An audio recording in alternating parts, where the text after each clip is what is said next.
तालिबान का खौफ कहें या फिर कुछ और, जिन्हें कल तक हिंदुस्तान में डर लगता था, वो आज भारतीय मुसलमानों को सीधे सीधे नसीहत दे रहे हैं।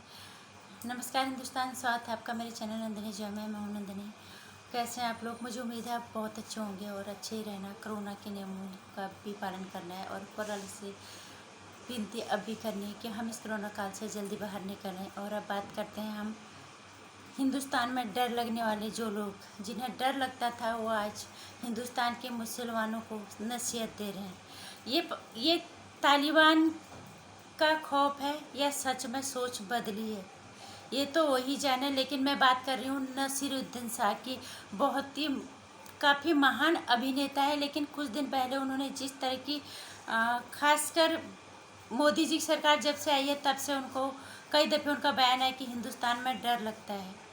तो तब से थोड़ा सा उनके लिए मन में जाहिर सी बात है नफरत होनी स्वाभाविक सी बात है, क्योंकि इसी हिंदुस्तान की सरजमी पे उन्हें इतना प्यार मिला है। इतिहास गवाह है, आज भी बॉलीवुड पे राज करने वाले सबसे ज़्यादा खान्स हैं, मुस्लिम मित्र हैं सारे। और फिर वो कहते हैं कि इस हिंदुस्तान में जिस सफलता की मुकाम पे वो होते हैं, जितना प्यार वो मिलता है, उसके बाद उन्हें लगता है उन्हें हिंदुस्तान में डर लग रहा है। लेकिन आज उन्होंने हिंदुस्तान के मुसलमानों को चेतावनी कहेंगे, उन्हें जगाया है।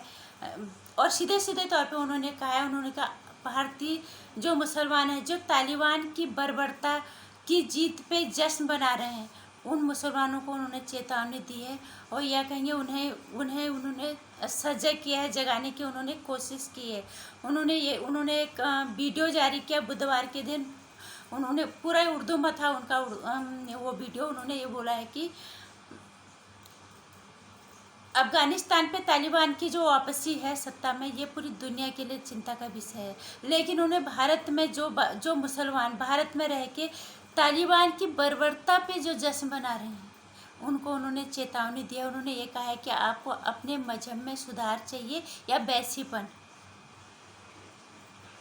ये बात उन्होंने अनजाने में से ही नसीरुद्दीन साहब ने बहुत सही बात कही है, क्योंकि पिछली सदी इसकी गवाह हैं। हमारे हिंदुस्तान पे, हमारी धार्मिक और हमारी ऐतिहासिक स्थलों पे, हमारी धार्मिक और ऐतिहासिक जितने भी स्थल हैं, उनको सबसे ज़्यादा नुकसान मुग़ल शासनकाल में ही हुआ है। इस बात का प्रमाण है पिछली सदियाँ, और ये इतिहास कहता है। और यही उन्होंने कहा है कि आपको अपने मजहब में सुधार चाहिए या आप अभी उसी वैश्यपन में जीना चाहते हो। उन्होंने ये कहा कि भारत का मुसलमान दुनिया के मुसलमान से बिल्कुल अलग है, और खुदा ना करे वो दिन आए कि आप अपने आप को पहचानना आपके लिए मुश्किल हो जाए। उन्होंने बहुत सही बात की है उन लोगों के लिए। वाकई में ये शर्म की बात है जो हिंदुस्तान में रह के तालिबान जैसे की बर्बरता पे जश्न बना रहे हैं। ये मानवता को शर्मसार करने वाली है, और ख़ासकर हिंदुस्तानी मुसलमानों के लिए जो इसी सरजमी पे इतने प्यार से रह रहे, जहाँ पे कोई फ़र्क नहीं होता, वहाँ पे रह के वो तालिबान की जीत पे जश्न बना रहे हैं। इसको क्या कहेंगे? इसीलिए उन्होंने नसीहत दी है हिंदुस्तान के उन मुसलमानों को जो उनकी जीत पे जश्न बना रहे हैं। और जो लोग ये कहते हैं कि हिंदू मुसलमानों से नफरत करते हैं, ये उनकी सोच घटिया हो सकती है। अगर ऐसा होता तो बॉलीवुड पे राज करने वाले सारे खान्स नहीं होते। अगर ऐसा होता, हम अब्दुल कलाम जी को भगवान की तरह पूजते हैं। अगर आप लोग कहते हो कि हम कसाब को पूजें, तो ये मुश्किल है।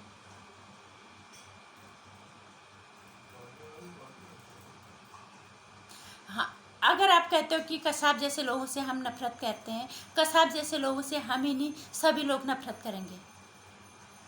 हर मजहब का इंसान उनसे नफरत करेगा। अब्दुल कलाम जैसे लोगों को हर कोई पूजेगा।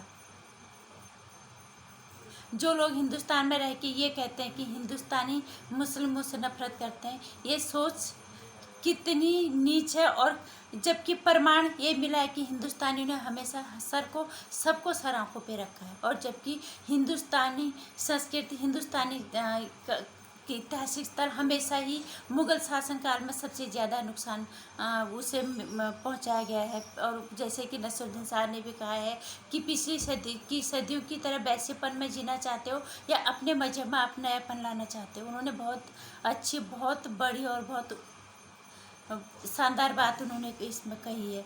चाहे उन्होंने हिंदुस्तान में डर वाली बात कैसे कही है, लेकिन इस बात उन्होंने उन हिंदुस्तानी मुसलमानों की क्लास लगाई है, उन्हें चेतावनी दी है जो तालिबान की जीत पे जश्न बना रहे, उनकी बर्बरता को सर आँखों पे रख रहे हैं।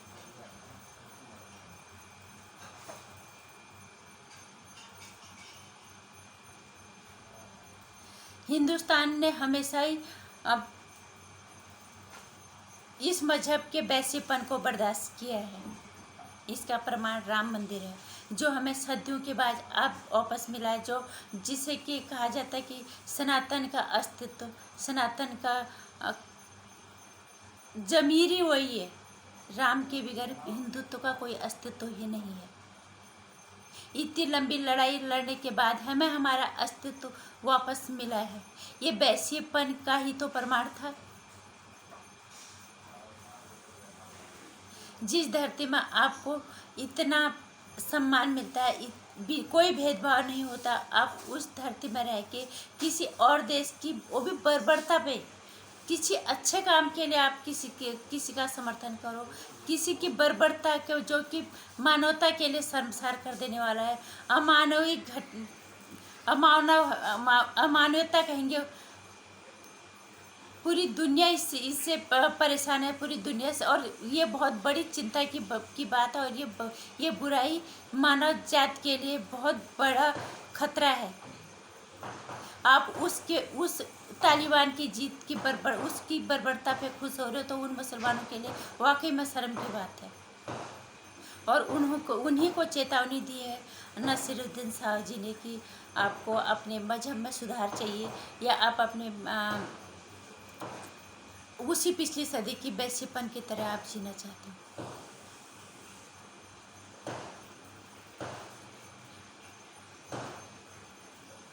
उन्होंने ये कहा कि मिर्ज़ा गालिब ने एक अरसा पहले कहा था कि मेरे भगवान से मेरा रिश्ता अनौपचारिक है, मुझे किसी सियासी मजहब की ज़रूरत नहीं है।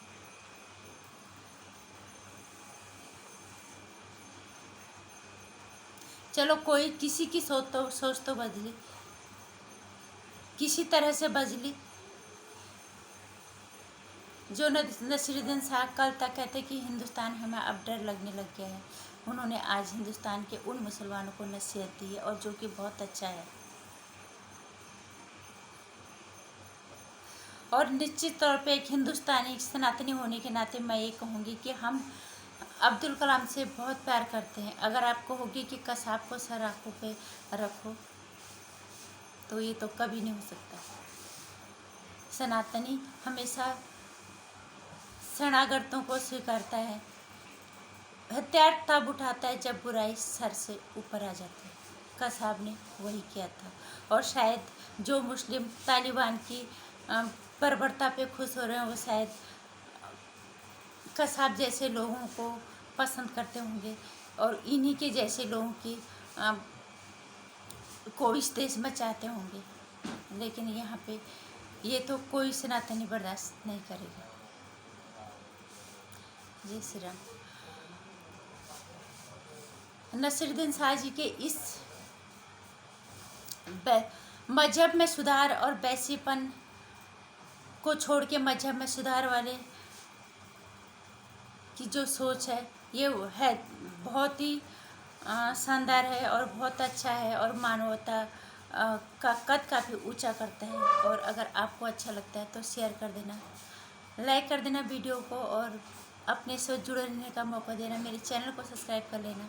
आने वाली वीडियोस की जो जानकारी आप तक आती रहेगी, इसके लिए आप जो घंटे आइकन है इसे भी साथ में है, उससे प्रेस कर दीजिएगा। जय श्री राम।